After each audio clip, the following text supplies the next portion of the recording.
Okay, hello everyone. Guy Shion Miller here, and we're here with episode 85 of KUDEN Radio, KUDEN podcast, whatever you want to call it. Anyway, I had several new intro students coming into the dojo, so I'm running just a little bit behind tonight. I apologize for getting started here a couple minutes late. What are we, about 10 minutes late? Again, sorry about that. And I'm actually in my dojo office instead of the home thing. And because I didn't make it in that direction in time, I don't have all my fancy extra video setup and the cool mic and all that kind of stuff.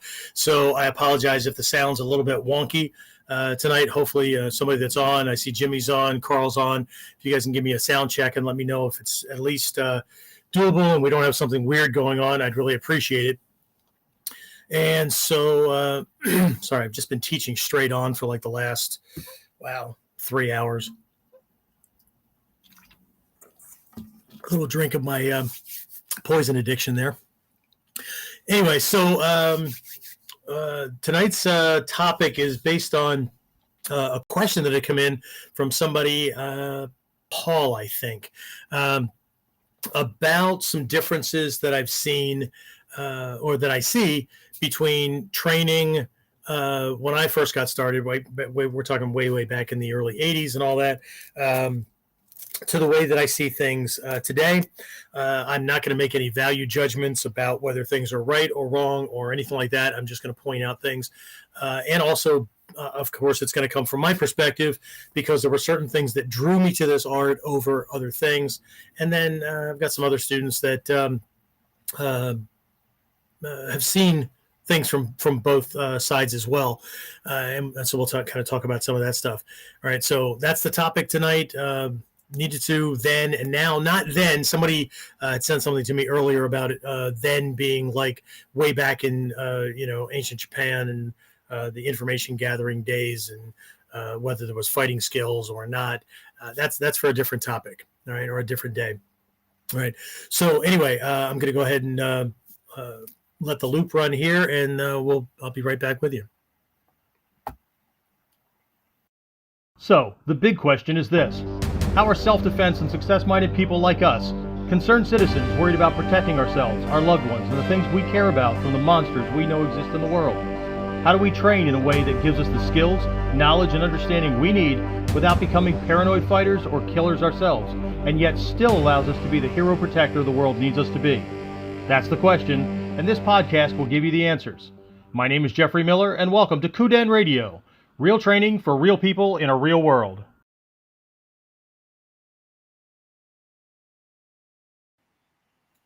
All right, well, hopefully that came across okay because it sounded kind of broken on my end.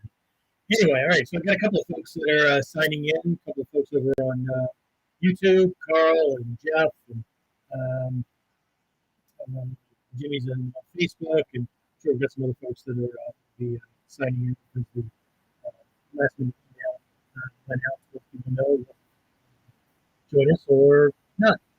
Okay, so anyway, if you're listening to this as a recording on iTunes or Stitcher or any, it's not called iTunes, Apple Radio, whatever it's called. Dozens of podcast sites. So anyway, if you're listening to this as a recording, then you're probably not going to be one of the names that I'm listing. All right, so anyway, one of the students that one of the listeners, sending a question, by all means, right? Don't not send in questions or topics or whatever. No way for me to just pick something to go. It's also sounding pretty muffled and breaking up. So that's uncool. Let me see if I can't fix things here. See if I have another mic, and I don't know that I can fix it on this end. So, let's see what we have. 1 second, I'll see if I can't fix things here a little bit. And I apologize for those of you for listening to a muffled voice. I know why it would be muffled. Yeah, I think everything's at my home office. off at nights, all that kind of stuff. I apologize. So I will do my best with this. Um, is it doable, or is it so broken that we should probably fix better as we approach the morning? Okay, well, I guess I'm going to stick my face up against yours, not that close. Anyway, all right, so let's do this then. I'll just try to speak up. This is connection. Okay, all right, so it's probably the age of the laptop and all that I'm using, and I don't have anything extra plugged into it, so I apologize. Okay, so I will endeavor to just speak up about that.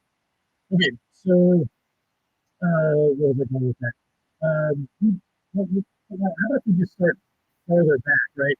Um, I've been doing a lot of martial arts and um, started in 1975. So actually, let me take the light off here. So I'd rather you be fuzzy to me than weird glare in my glasses.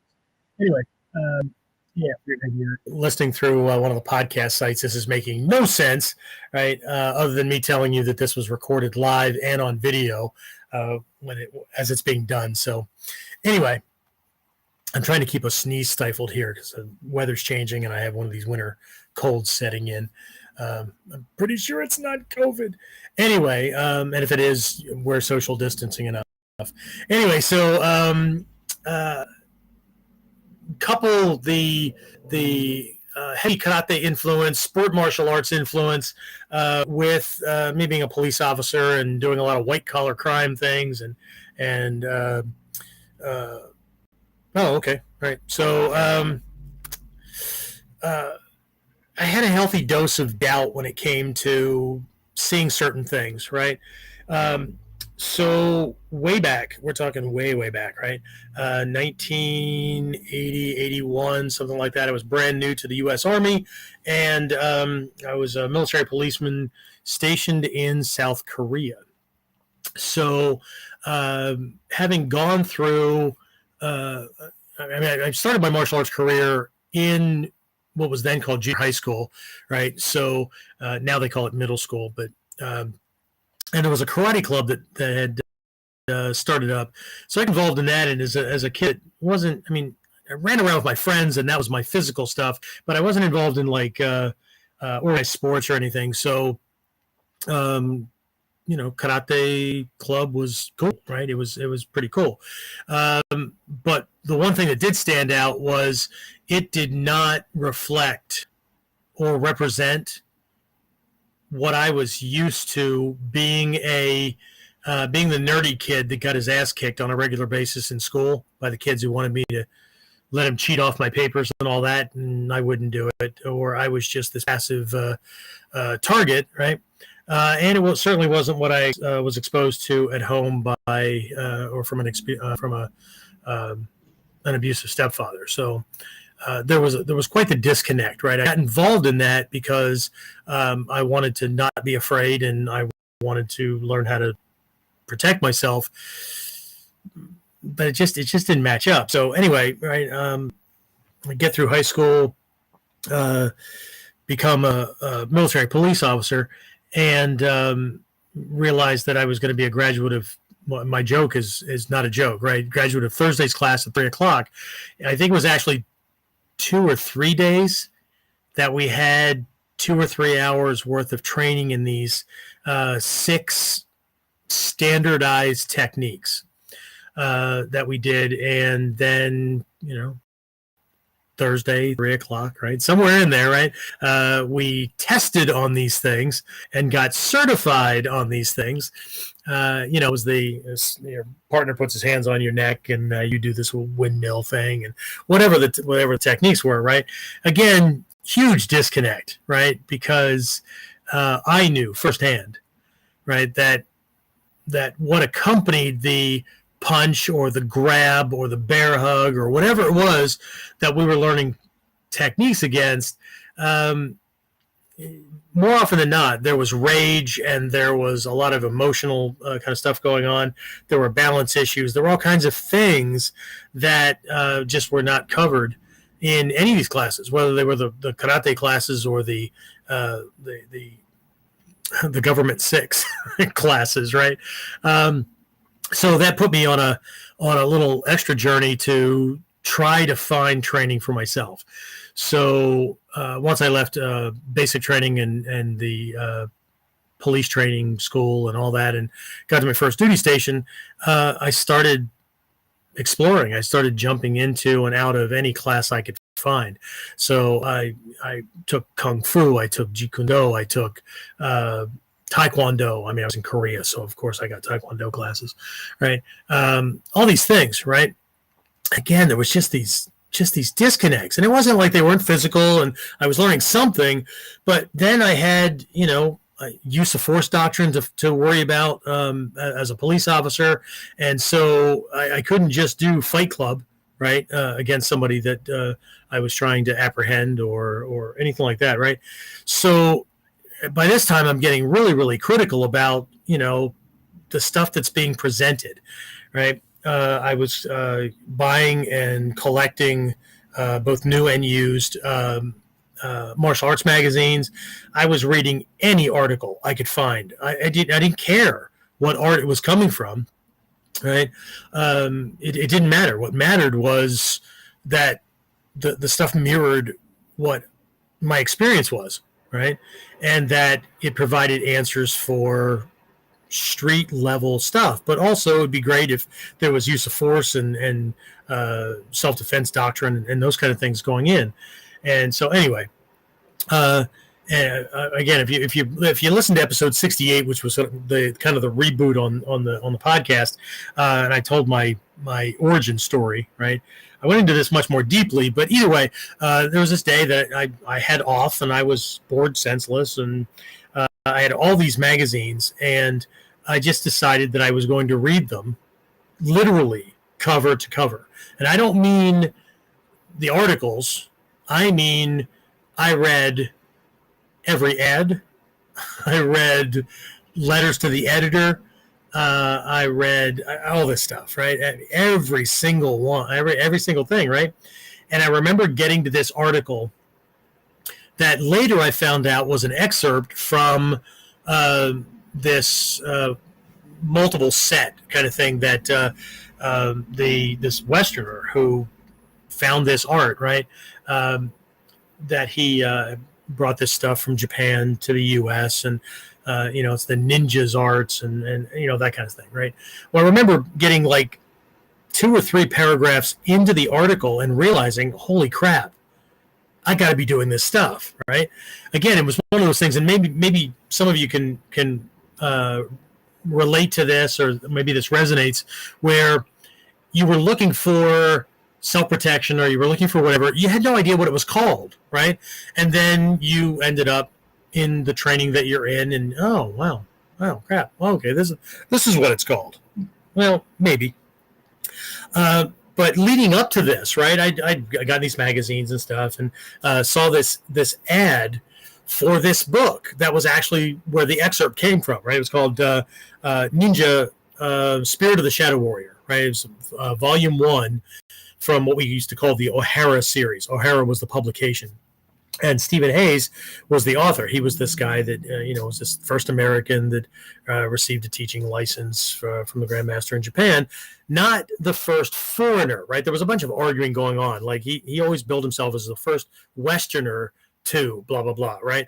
And then there was a bunch of arguing that this other guy, right? Except this other guy was from the Middle East. So it's, he didn't contend that he was the first foreigner, but I'm not here to argue one way or the other.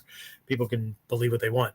But anyway, the covers on these books way back, right? And we're talking late 70s, early 80s.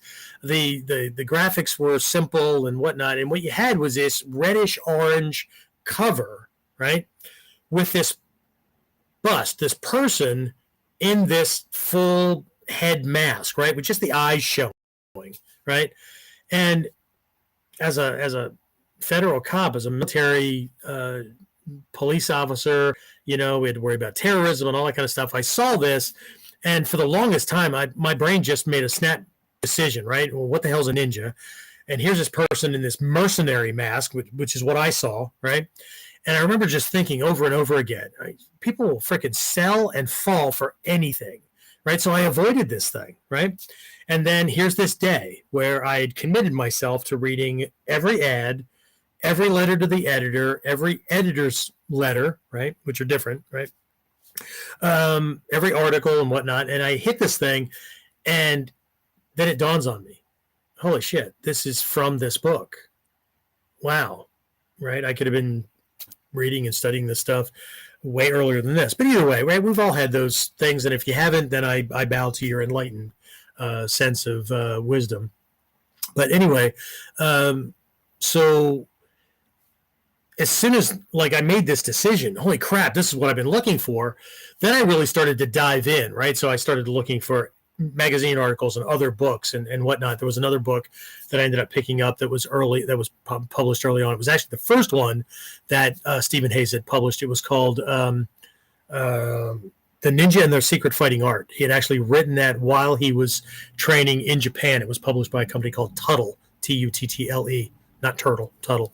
And so what I became exposed to was the way the art was taught in the early days, both in Japan, right? And Stephen Hayes didn't bring anything to the States that wasn't being covered. He approached it differently for the Western mindset to both differentiate ninjutsu from what typically was going on in conventional martial arts, but to highlight certain things that he felt was missing also. But these things were just standard fare, right? If you ever get a chance to read The Ninja and Their Secret Fighting Art, there's a story in there where one night he was driven by other instructors to this golf course, right? And they went into this thing and they were practicing stealth training and they were practicing their taijutsu at night, right? And he learned how to use his sense of smell to detect puddles of water before he stepped in it. Of course, he ended up stepping in one, and then teachers were telling him, you know, if you focus your sense of smell at a certain point farther back in your nose, in the nasal channels and stuff like that, you can detect this stuff before you do it, right? He was getting pummeled by people and couldn't see anybody, and they told him, look, if you bend your knees more deeply, right, you can silhouette your opponent's shape against the horizon, against the night sky, and then you can see him while you're also blending into the darkness of the ground. All these cool lessons, right? He was asking questions. They told him to keep his voice down because, you know, they were on a private golf course. And he's like, well, what if we get caught? And they told him to shut the hell up and stop talking because they had roving security, right? So all this stuff, right, that nobody in today's world has any freaking clue about because all we do is, you know, Budo Taijutsu, right? If you read these things, right, there were things about classes, right, and things that we did early on, training with him, and it's still a part and parcel of training with me, that had to do with things that we might consider to be ESP and stuff like that, because anything that we can do to increase our chances of success, and that's not just the battlefield and the dark alleys, that's in everyday life, right, was covered. Right, all this stuff, right? Things that Hatsumi Sensei got from his teacher Takamatsu Sensei, that have little to nothing to do to the average martial artist, have little to nothing to do with martial arts, but have everything to do with what we might call survival or being more successful as a highly super successful person. Right? Why else would Hatsumi Sensei have received lessons from Takamatsu Sensei on things like governing a province, how to build fortifications, those kind of things, right? That have, you know, to the average guy where martial arts is ground and pound, restrain the guy till he taps out, get the KO, get the knockout, you know, whatever, right? Punching, blocking, kicking, joint locks, throws, you know, what people think of as conventional martial arts, but we have to remember that all of this stuff, it goes back well beyond Takamatsu, right? Because he inherited all this stuff from his three primary teachers. But there was a question that Takamatsu Sensei had asked my teacher, Hatsumi Sensei, when he first became probably the first meeting before he formalized his teacher-student relationship. because Hatsumi Sensei had all these, the equivalent of black belts, right, in 150 different martial systems, right? And here he found the same lacking that I found as I was going through things. So I could really resonate with these things, right? But anyway, I had this first meeting with this warrior, right? And I was bragging, I do this, I can do this, I got black belts and all this stuff. And, Takuma Sensei listened very, very patiently and then said, well, that's all great. That's wonderful. But can you survive? And it really threw Hatsumi Sensei off, right? What do you mean survive? Survive against what? And Takuma Sensei said, whatever you need to survive against. Okay? And here we are in a world now, right, where it's not just the thugs. It's not just the guy that might break into your house. It's not just the guy with the gun in your face. Can you and your life and your business, right? The dojo is a testament of surviving government shutdowns during a pandemic that nobody saw coming, right? And regardless of your beliefs about whether it's authentic, whether it's real or not real, it doesn't matter. The powers that be did the same thing. I'll just use nice language today. Did the same thing that our ninja forefathers, right, way back, right, 900 years ago, were dealing with. Government overreach, regulating every part of your life, all that kind of stuff, right? Which is why they moved off to these friggin' secluded, really high, dangerous peaks, right? In this mountain ridge northwest of Nagano, right? So history repeats itself in the damnedest ways, right? But what really drew me was not just the martial self-defense techniques, right? The moves, right? It was a mindset that transcended self-defense situations. It was it included topics that went well beyond what most people think of as fighting or self-defense, right? Which is why I prefer the term self-protection, right? Because now we're talking about, okay, great. So you can survive a guy, coming at you with a knife, or you can duck punches, or somebody's grabbing you and throwing you to the ground, so you can survive that, right? What about a wild animal attack, right? What about your life getting shut down for months at a time, and you hitting financial walls where you're waiting for government assistance checks because other areas of life weren't managed to where we could ride this thing out, or we could navigate, or you didn't have the skill set to where you could change gears and keep money coming in, right, during a time when you couldn't do it the way you always did it, or whatever, right? So it really does go back to, can you survive? And that's what this art's about. I mean, I'm wearing my training shirt. Let me shift here a little bit, right? It's going to be, I guess it's not backwards, right? This nin, right? Perseverance, endurance, the ability to survive against overwhelming odds, the ability to persevere and endure and survive, to keep going when you're facing things that are just, it doesn't matter, right? Can you survive a divorce? Can you survive a marriage? Can you survive the death of a loved one that you are so entwined with that you can't imagine living without? Can you survive your children, no matter how much pain and effort and struggle and whatnot you went through to make sure they had the right lessons, right? Can you survive if they make less than good choices? Okay.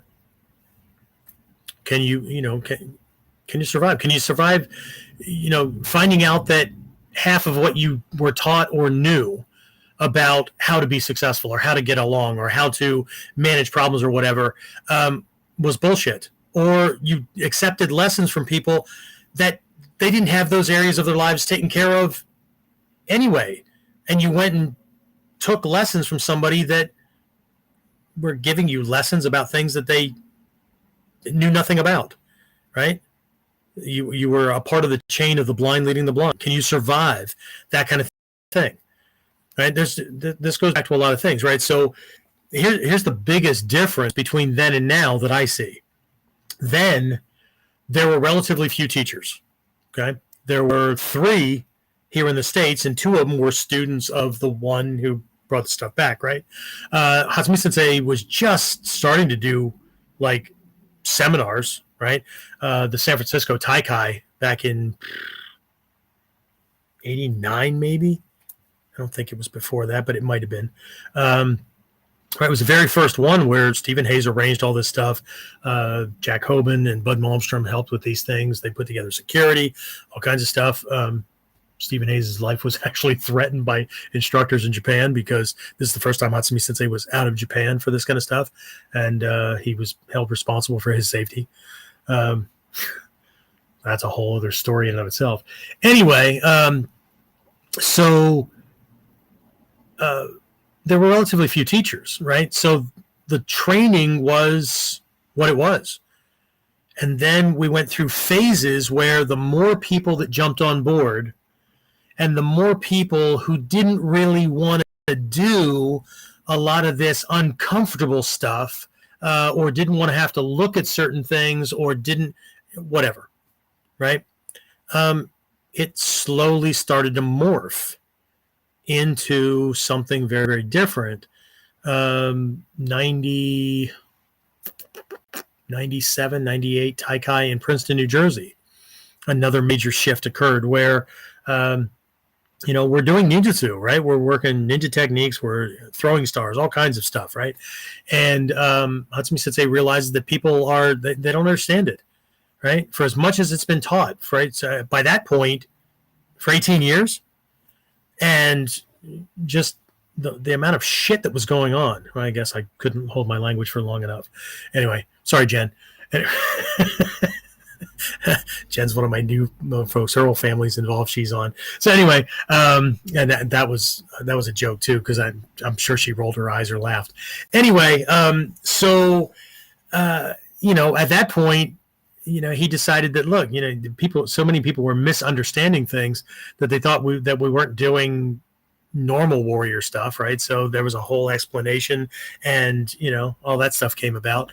So that was another transition. Right. And so transition after transition after transition after transition, I can see where in 2000, help me out with this, Carl, 2007, 8, I don't know. When did you get started?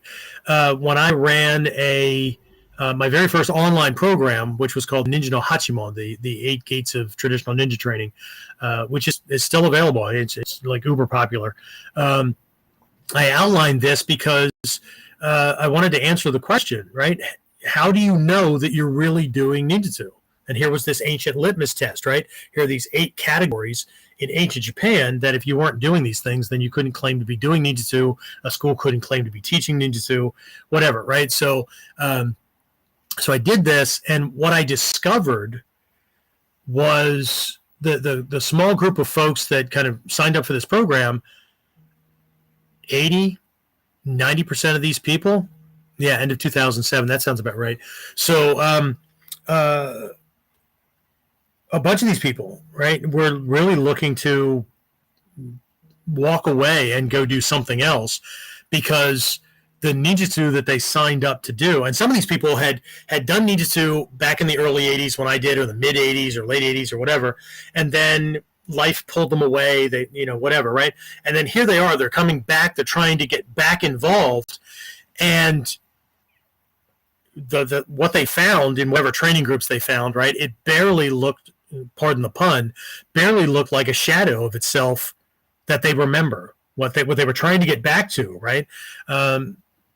It just didn't mesh, right? So they had been looking around and around, and it just literally looking to just go off and do something else because they resigned themselves to the belief that ninjutsu was gone. Real ninjutsu was not to be had anymore, right?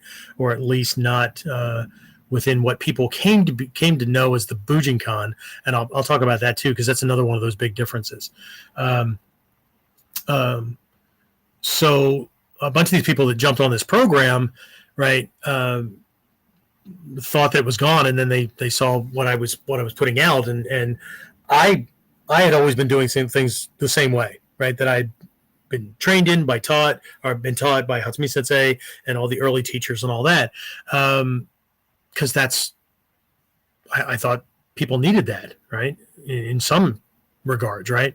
So, in what I came to see, and I don't argue with folks anymore when they come up with their own ideas about what should be or what is and what isn't right and all that, because I've seen many different transitions, right? And then the study of psychology and all these other things that fall under the Ninja no Kyomon, that eighth gate of study about life things that can help you be more successful, psychology being one of them. Then I came to understand this little psychological principle that, and this is not just true about ninjutsu, this is true about everything, and we need to be mindfully aware, right, of our own ignorance when these things kind of creep up, that people believed that the way things were when they got involved. I just had a heater kick on, and I don't want that to get involved or mess things up. All right. Got a hard enough time managing sound at the moment. So anyway, we as human beings tend to believe that the way we encounter something is the way it's always been, right? So there were a bunch of arguments, right? That that's not the way it's done, or the way us old guys, right? We're doing things, right? That's old school. That's old school, right? Don't do that. No power. No, we weren't putting power in it either. What we were doing, we're allowed to bump into each other, right? We didn't mistranslate soft training as meaning that you weren't going to experience pain or discomfort in training, right? What it meant was a properly done technique hurts all by itself. You don't have to go out of your way to hurt your partner. If you are forcing things or trying to make it hurt or trying to cause damage, then your technique sucks, right? Because a technique done all by itself, even slowly or done correctly, even slowly hurts, right? But people were, shifting away from that. Like if a technique hurt, then, right? But that's not what the teachers were saying. They were saying, don't hurt your partner. Don't go out of your way to hurt your partner, okay? They didn't say don't make a technique not hurt, okay? A technique that is improperly applied doesn't have any effect. Anyway, long story short. Anyway, so there were all these transitions, right? So, long story long, one of the biggest differences that I see is that the art has been reduced to one aspect, the taijutsu, right? Which, from a ninja's perspective, if a ninja has to draw a sword, he's already lost. Okay, because remember, ninjutsu was mostly about information gathering and that kind of stuff, right? So spying, whatever, right?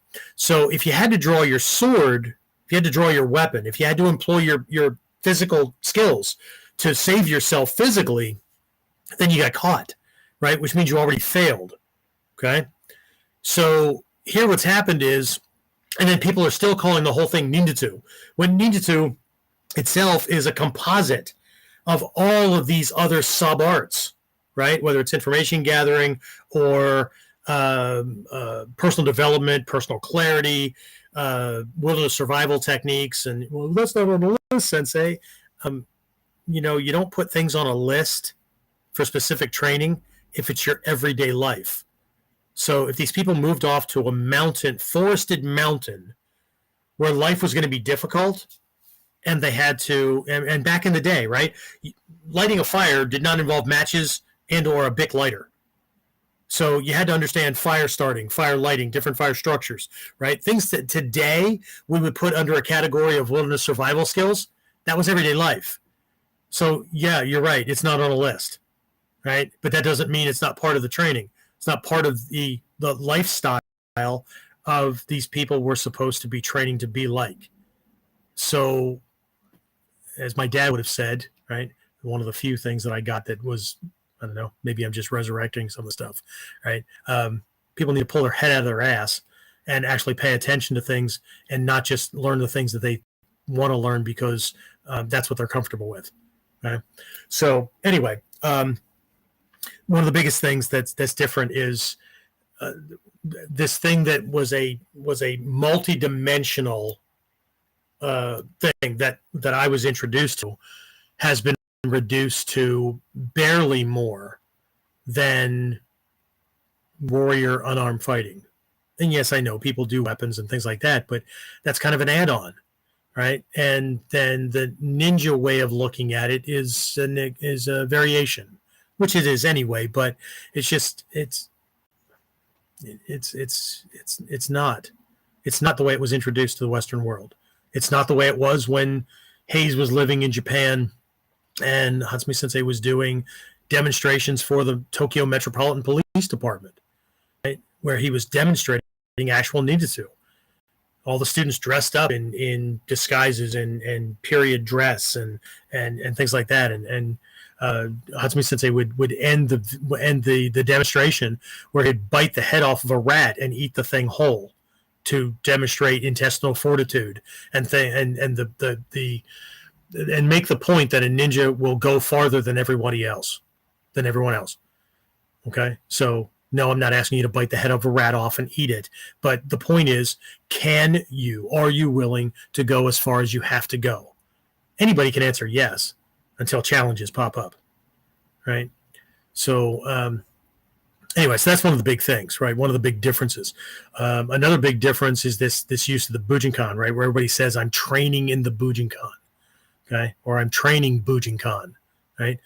Bujinkan, historically, way back in the day, and I can see the transition where something takes on a life of its own.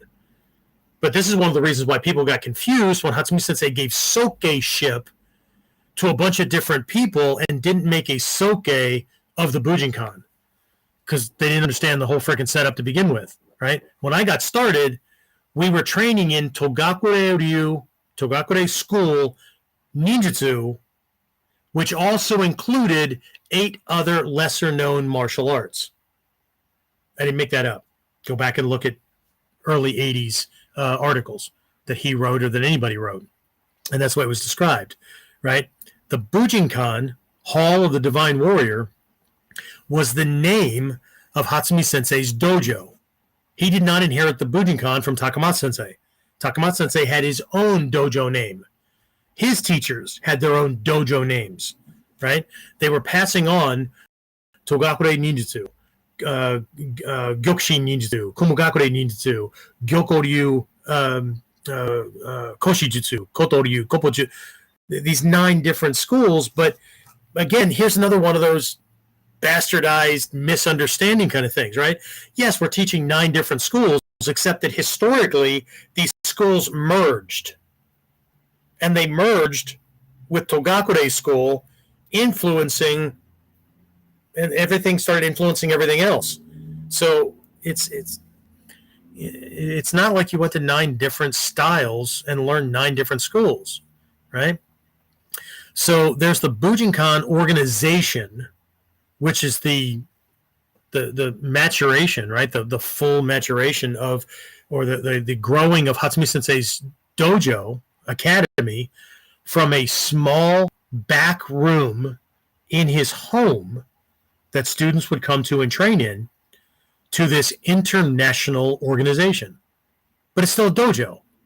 It's an organization, right? It's a thing that conveys and passes on the lessons of these 9 schools he had soke-ship of, influenced also by a bunch of other smaller schools like the Itoryu and the Manriki school and the Musashi school and all these schools that he had Menkyo Kaiden or full transmission of. Just because they didn't have soke-ship to them doesn't mean that we're not learning them, right? Unfortunately, people today they're not learning that because they didn't learn, their teacher didn't learn that from their teacher, or somewhere along the line somebody thought they were paying attention and weren't, right?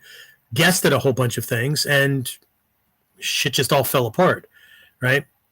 we knew way more about history and all of these things way back in the day than I believe that people know about today, right?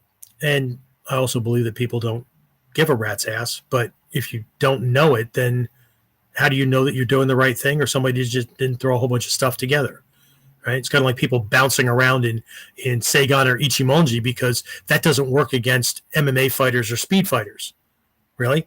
Methinks you don't know how to do it correctly, right? If your body was in the right posture, you will be able to move around freely.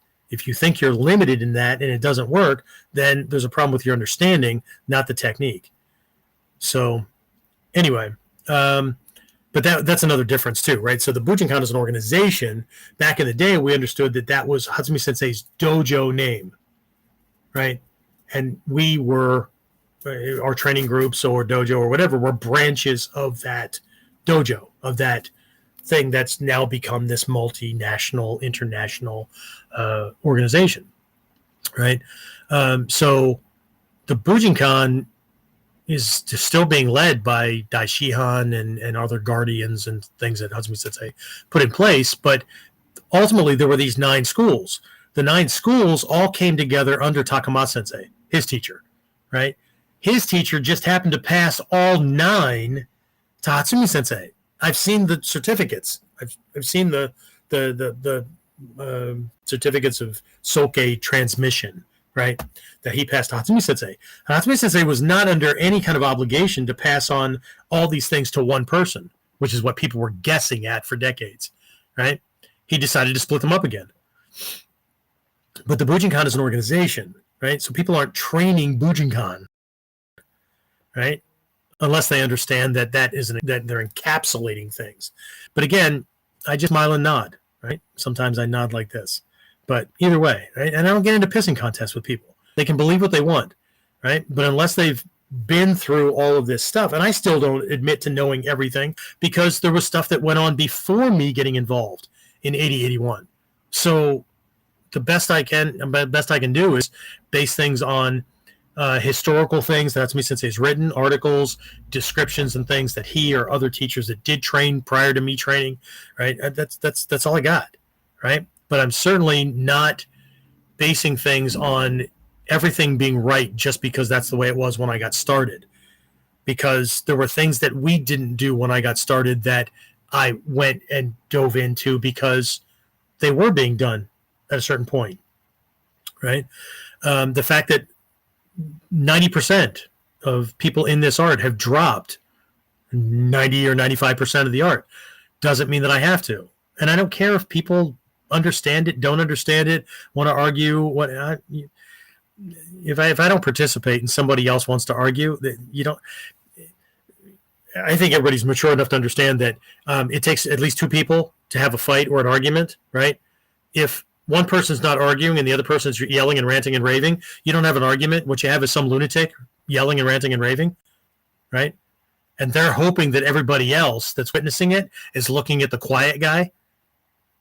But if you understand psychology, you know that most people are looking at the person ranting and raving, wondering what the hell is wrong with you? And isn't there a better place for you to do this than in public? So they're not making the other person look bad, right? But their anger management doesn't allow them to understand that. Anyway, so here's, again, more of this stuff, right, that I got from Hatsumi Sensei and that is buried in articles and magazine articles and books and whatnot that, you know, people just want to look at the pictures and learn the cool moves, okay? So how is it different? Scope. The big thing is scope, right? I think the biggest thing when it comes to scope is that early on, when this art was introduced to the West, there were great pains taken by Hatsumi Sensei, by Stephen Hayes, by the early teachers, whether it was Bo Munth in Sweden or some of these guys, all over the world that eventually did get their teacher certificate and all that kind of stuff, and then started writing books and whatnot. Took great pains to differentiate this from conventional martial arts and the conventional approach, right? That there was way more to this, psychologically, life skills, all kinds of stuff. So the big approach was this is not what you would consider to be a real martial art, right? people are attracted to the martial aspects, but it's not real in the context as being the same as, right? And in today's world, shit, people have taken great pains to make this another martial arts option among martial arts options.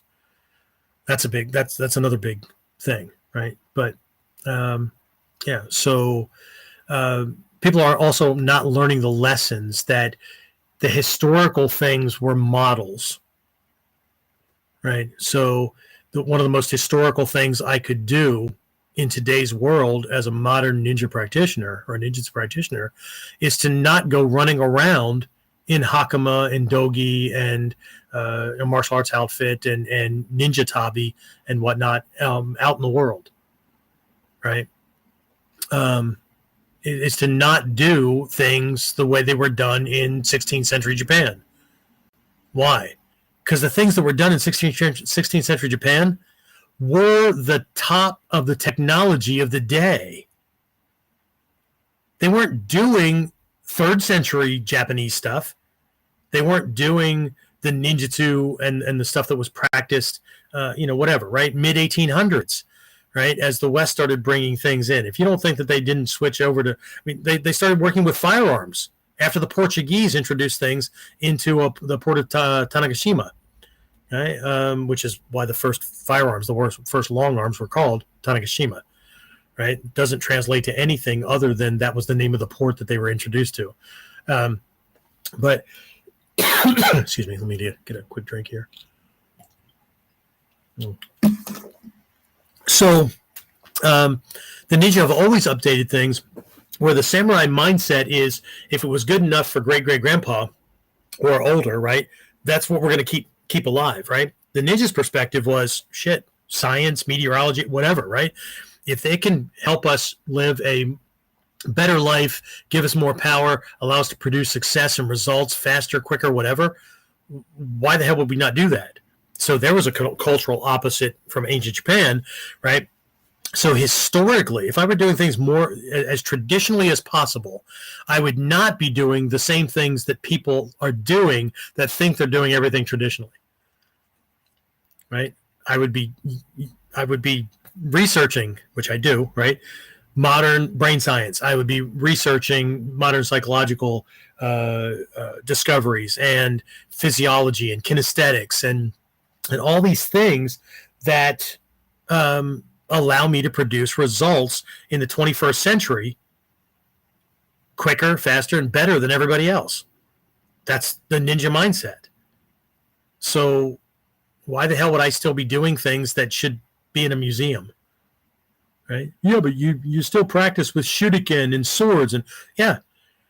So we can learn the lessons from them and then apply that in a modern context. Not with swords and shuriken, throwing stars, right? But I learned to throw shuriken, I learned how throwing stars are thrown. So if I'm sitting in a place and all I have is a drink coaster on hand or my debit card or whatever, I can throw that the same way to get the same kind of effect, right?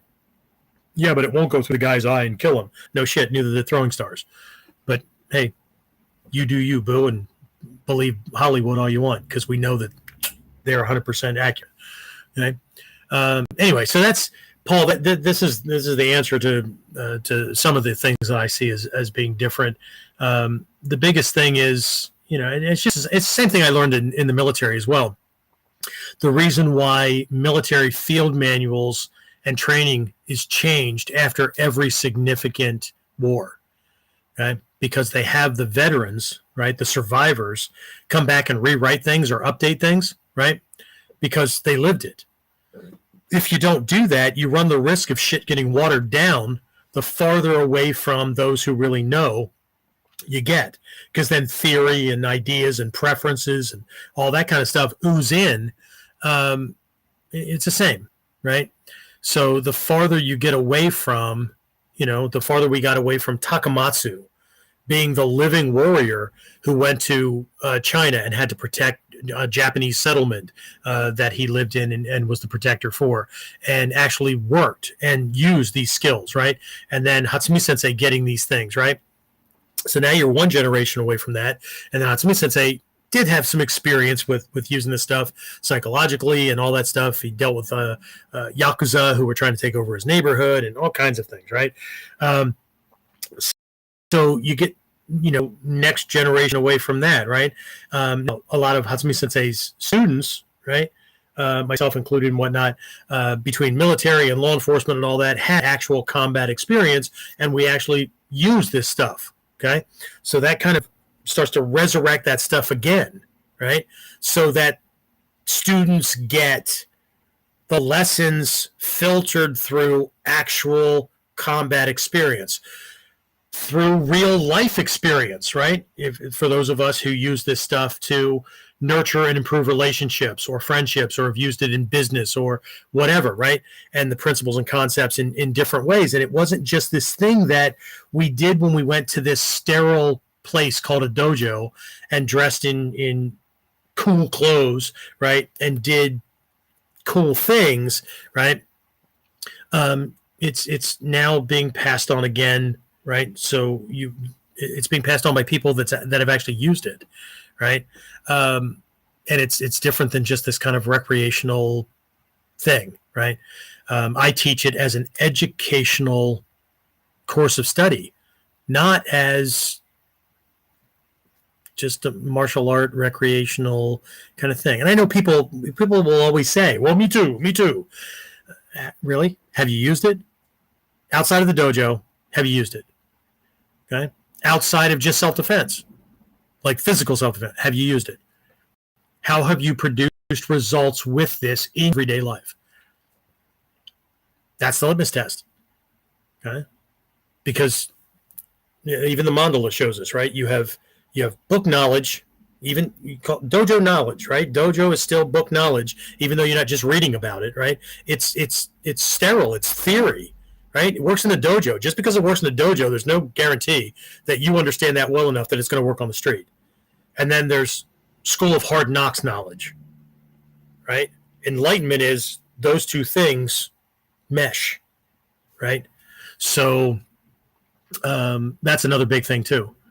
The more people who have gotten belt ranking and, gone and hung up their shingle and taught and all that kind of stuff, the harder it is to find those of us, whether it's guys who have spent time in the military in Bosnia or the old Czech Republic, or people that I've met along the way that, have been bodyguards or been, police officers like me or whatever, right? That have actually used this stuff. There's less and less of us around. In the early days, and the same thing with martial arts experience, that's another difference as well, right? When I first started in this art, 9.8% of the people that walked through the door or showed up at a seminar had prior martial arts experience, prior fight experience, prior law enforcement or current law enforcement, government work, whatever, right? Military. Most of us had experience in the realm and were attracted to ninjutsu for all of its other aspects and to give ourselves a greater edge over other people that had the same kind of experience. Okay. Now, 9 out of 9 people, 9 out of 9.8 out of 10 people that walk through my dojo door they don't have any martial arts experience. They don't have any fight experience. They don't have any law enforcement. They don't have any of that experience. They have no world experience to filter or to gauge this stuff by, to even know if the teacher knows what the hell they're talking about. Most of us back in the day would have known bullshit day one. So now we have an even greater problem with the blind leading the blind. Then again, this is all my opinion, and you know how opinions are like assholes and all that kind of stuff, right?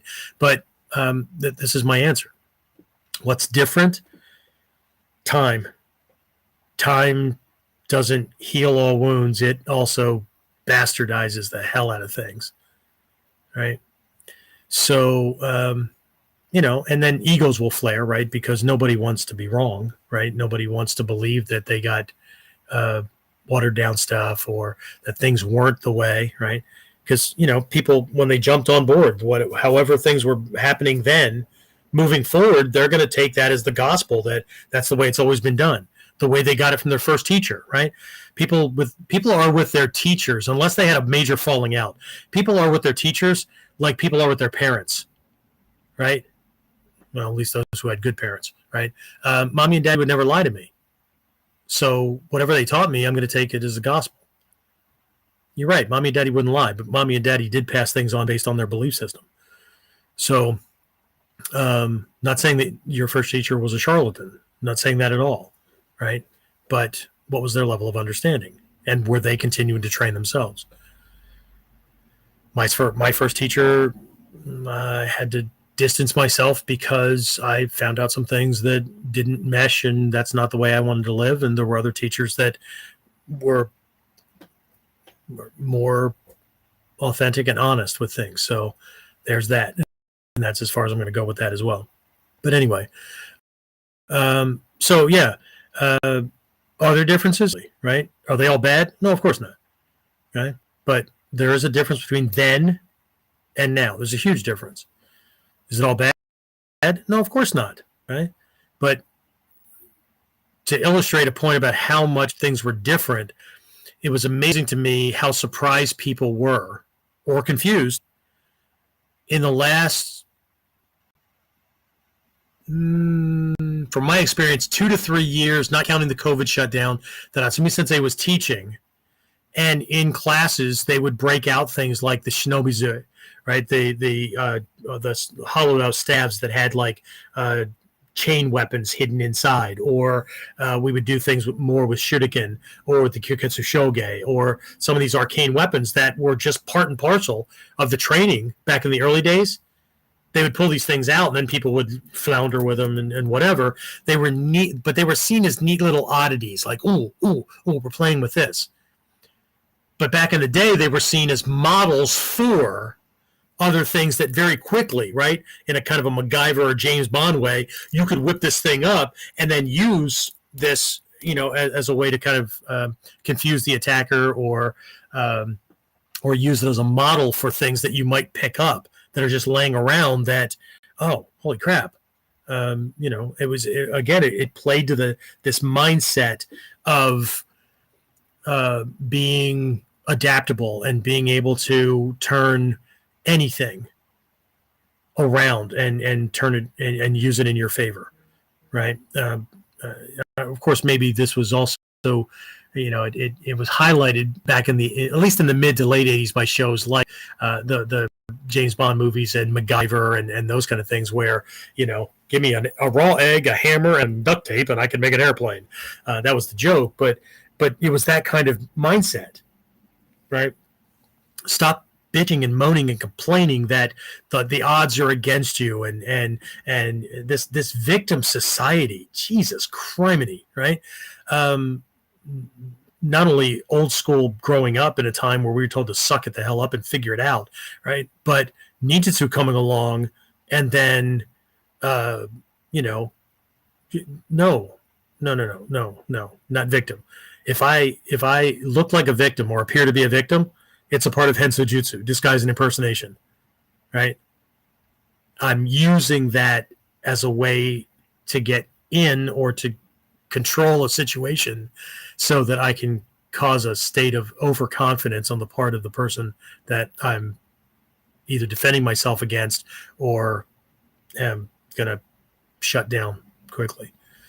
So, but I think a lot of this stuff is missing. I think that people buy the books by Hatsumi Sensei or listen to or watch the videos or whatever, and what they hear is wah wah wah when it comes to all this other stuff, because they want to get to, oh, that's a technique I haven't seen. Oh, that's a technique I haven't seen. Oh, that, right, that kind of stuff, because they're kata collecting or whatever you want to call it.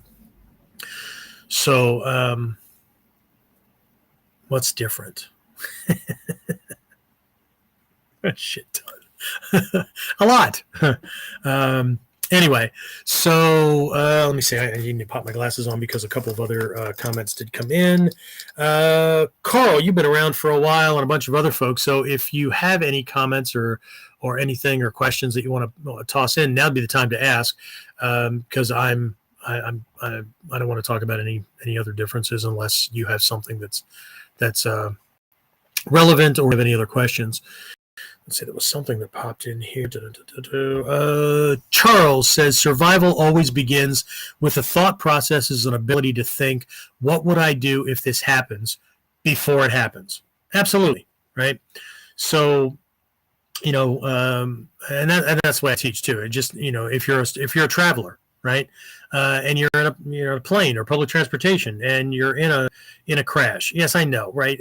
Emergency personnel are going to be there fairly quickly, probably, right? Unless you're in a situation where you're going to be gone for a week, right, and you're out camping and stuff, and nobody's going to miss you for a day or a day and a half after you were supposed to be back, right? And they lose contact with you, right? So what do you do for that week? What do you do for those couple of hours? What do you do? Whatever, right? If the plane doesn't vaporize or the train doesn't crush you or whatever, right? How do you survive? How do you, and not just physically, right? Mentally, emotionally, right? How do you survive against the other people that are panicking around you, right? That are trying to pull you in multiple directions or whatever, right? I have a moral, ethical question that I ask my students when it comes to survival, right? So I have a lot of these, right? But this one, you're in a situation, right? We'll use the deserted island kind of thing as a scenario, right? But it doesn't matter where you are, right? You're in this scenario, right? You have all the skills, and you assess the situation, and you decide, you know what, nobody's gonna come for us for a while, right? And there's more resources over on that side of the island, right? There's more in that direction, or that's where people are going to be looking first. So I'm heading in that direction. I think what we need to do is go in that direction. And then you got this jackwagon decides, he's the alpha, and he's in charge. So you know what? We're staying here, or we're going in the other direction, right? And so, what do you do, right? And I'll frame this where my thing is, look, okay, that's fine, right? You guys can do whatever you want, right? Anybody wants to follow him, that's fine. Based on my assessment and my skill set and all that, I believe that the best course of action is to go in that direction. So anybody wants to come with me, that's fine. But I'm not forcing anybody. If I'm the only one walking in that direction, I'm okay, right? But that's not the dilemma. Here's the moral, ethical dilemma, or here's the survival thing. Jackwagon says, no, we're either all going in that direction or none of us are. So now what do I do? Well, I know what I do. I continue to go in the direction that I'm going to go anyway, but I might run into the problem where this guy's going to physically attack me because I'm not going to do what he says, right? So... Jen says, doesn't the alpha always get killed first in horror movies? I don't know. I don't go by the movie storylines, right? Because the way that the stories that attract us the most are either the reluctant hero, where somebody doesn't set out to be a hero and then they end up being a hero in the end, kind of like Luke Skywalker, and right, he was just a kid that wanted to do whatever until they pissed him off because they killed his aunt and uncle. Or it's the least likely, right? So, I don't know. I have a problem with a lot of the storylines, but anyway. So, but that's pretty funny. Doesn't the alpha always get killed first in horror movies? Well, if he decides to kill me because, or come at me because I'm not going in his direction, in this case, maybe. But I don't need to go in that direction. Right. A lot of you know my moral dilemma kind of stories, and they're bass backwards from the way most of us were conditioned. I'm okay. I'm okay being the only one doing what I believe is right. So, mass hysteria and the social agendas and all that. Yeah, no. And if I am going along with it, it's to serve a greater end, and it's temporary. So, anyway, whoops, gotta break out my other one. Okay, so questions, comments, anything else? Right? We're officially 5 minutes over the hour mark because I did get started late. Let's see. Carl says, I agree with you in regards. I agree with you in regards to who used to come to the Bujinkan. When I first started, I already had more than 10 years of military, police experience, and martial arts training. But by the time I met you, it was 20. At each stage, I was looking for what I could see was missing from all the other trainings I was exposed to. Okay, fair enough. So, and I always tell people, I'm not everybody's cup of tea. I also don't have a podcast. The first emanation of the podcast was more like a morning talk show. So we did set out to be entertaining and all that, but at the same time, I was laughing at dumbass philosophies and still calling it the way I see it, right? So, but the format was more like tried to be like a morning talk show because I didn't want to be this talking head kind of guy, because a lot of these podcasts that we saw or people that were attempting to do things, boring. Jesus Christ, they were boring, right? The second time around, I don't know. I've been toying with the idea of doing interviews and stuff, but I would rather do interviews. I don't want to do interviews with the top names in the art that somehow are going to give me credibility. What I'm looking at doing right now is doing maybe some interviews with some of my guys like Carl and some other folks that have actually applied this stuff in their everyday lives, and to have them give their take as to why this or how this augments other things they were doing and stuff like that, right? Because they're like everybody else, right? So they're not like everybody else. I mean, you know what I mean? They're more like the person that might be seeking this stuff out and how they might, how people might use it and stuff like that, right? I don't need to be the teacher doing everything, but at the same time, I'm not trying to make this, I don't know, the cool guy show. Right. If you know me, I'm as far away from being the cool guy as you're going to find, unless you think that, really getting wrapped around the strategies and tactics and applying this stuff in real life. And, if I can get out of the way and find that perfect point to break somebody's balance and live to the lessons, right? Like, being able to take somebody down with one finger as one of the primary combat principles of the Koto school. How do I do that, right? Because it's one thing to talk about it, right? And it's another thing to explore the lessons, right? Okay, so how is this done, right? And it's not necessarily about being able to put somebody down with one finger, right? Everybody gets wrapped around the words. It's the idea, right? You're in that perfect position relative to his that you can live to the ideal of it doesn't matter if he comes at you or you do it to him, everything backfires on him, right? That's cool shit, right? And that allows me to do it regardless of whether I'm 20-something or I'm 70-something, because I'm supposed to be getting better at this stuff as I get older, and time and age and all that takes its inevitable dues, right? That's another way this stuff is different from, and this is why I have such a problem with people reducing this to a martial arts option among martial arts options, right? If you look at conventional martial arts, at somewhere between the ages of 32 and 35, you're considered a senior, and you get handicap points in competitions. Holy shit. Handicap points, right? In a survival situation, you get predator points, right? You become more and more predator prey, right? Because you're slower, you're not able to move as quickly and all that kind of stuff, right? But it's supposed to be about timing and distancing and angling and all those kind of things that improve with age, not strength and agility and all those kind of things that naturally deteriorate with age. But of course, right, Hatsumi Sensei has always said that if you train correctly, it slows down the aging process, which people keep telling me I don't look like I'm 60. So unless they're 9, in which case everybody looks old. But anyway, Jen, I just died a little inside. Okay, I don't know what that means, but okay. Hopefully I made you laugh. Anyway, what else do you got? Anything else before I wrap this up? Go home and let my wife know that I love her and all that kind of stuff before she passes out for the night.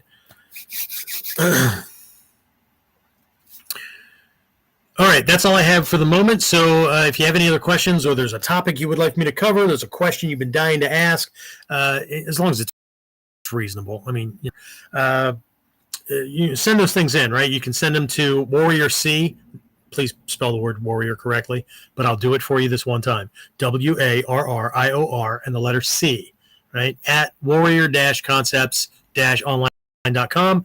You can shoot it through there. If you're a local student, you can always ask the question if it's something that I think a lot of people would benefit from, and I'm willing to give it away for free. Honestly, right? I'll do it this way. Although there's a lot of stuff that I teach on here that probably should be charging for, but I don't because I like you guys. Anyway, so you can submit those things.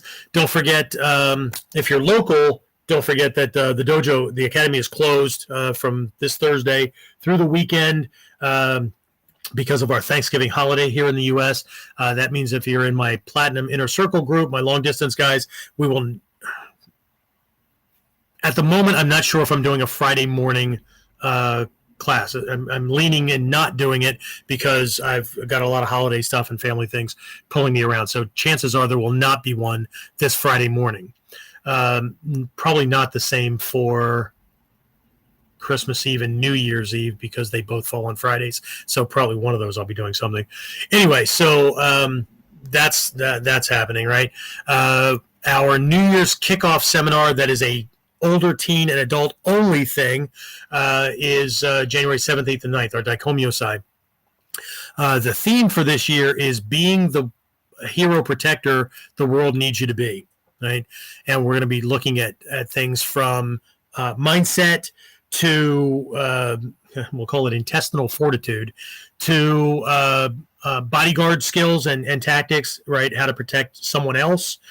So the attack's not coming at you. So we're going to be doing a lot with the Takagi Ocean School as a bodyguard kind of thing, all that kind of stuff, right? So if you go to Online Ninja Academy, all one string, onlineninjaacademy.com/events, there's a little bit there. And there should also be a link to go to the information page. You know what? Let me bring that. See if I can bring that up here quickly. Give you the quick URL for that. Dun, dun, dun, dun, dun. There's an information page. Platinum guys do not register through the events page or the information page URL I'm about to give you. That'll just outline what we're going over and what the topics are. You will need to let me know that you are going to be in either on the live or on the virtual side of it, and I will have to send you the discounted link for you to register. That also goes for the people inside the school, mastery leadership people. You get a discount, and Shinobi Kai people, you get a major discount as well. That kind of thing, right? Wrong link, wrong button. Sorry, wrong button. You get to watch me look confused because I'm jumping around on my page here or on my site here. Let's see. Sorry. Where the hell?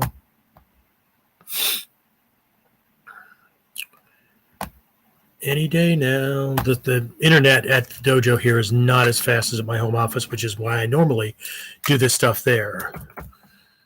There we go. Okay, so if you want to go to the full information page, you will go to warrior-concepts-online.com/DKMY. That's short for Daikomyo Sai.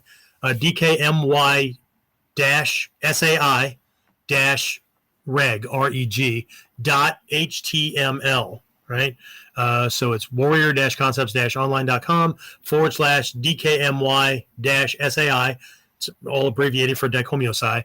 -reg, REG for registration, .html. Okay. I don't know if I can share my screen on this thing or not. Let's see what happens. Let me get back over here. Crap, wrong page or wrong link. Where am I? There it is. Does this have a screen share? Ta-da! Let's see what happens. Oh, that's just sharing that screen. Share a window.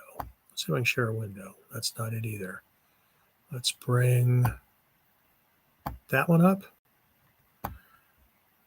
Let's see. Share a window. Chrome tab. Obviously, I don't use this one all that often for this stuff. So let's see. Ta-da! That one. There it is. If you can see that one, there's the URL up there, right? And then all the information is on here, January 7th, 8th, and 9th. For you who are local, maybe you can't do the whole weekend or whatever, let me know, and I can get you the link for a single day or a single session, which is a morning or an afternoon. Maybe you can do a morning one day and an afternoon another day, or 2 afternoons or whatever. You can just pay the single day rate, whatever. If you're coming in from out of town, and let's see, stop sharing. There we go. If you're coming in from out of town and you're coming in for the Friday evening training starts at 8 p.m. And you get in early, then you can do the classes that we have going on before that. There's 2 classes before that you can do on me, no extra charge. Have a good time, come in and train, that kind of thing, right? So hopefully you can make it, right? And there is no minimum belt level or whatever. I don't want to hear everybody go, I don't know if I know enough, maybe next year, whatever. I won't be covering this next year. I won't be covering these topics or these skills the same way from this perspective. The theme is always different. So, avoid it or don't do it at your own peril. Or, you know what? Do what everybody else seems to be doing these days. Because here's another difference from way back in the day. When training came up, come hell or high water, we figured out a way to get to training, right? Because we understood that this art is so diverse that chances are it wasn't going to be covered again, right? Because there's so much to it, right?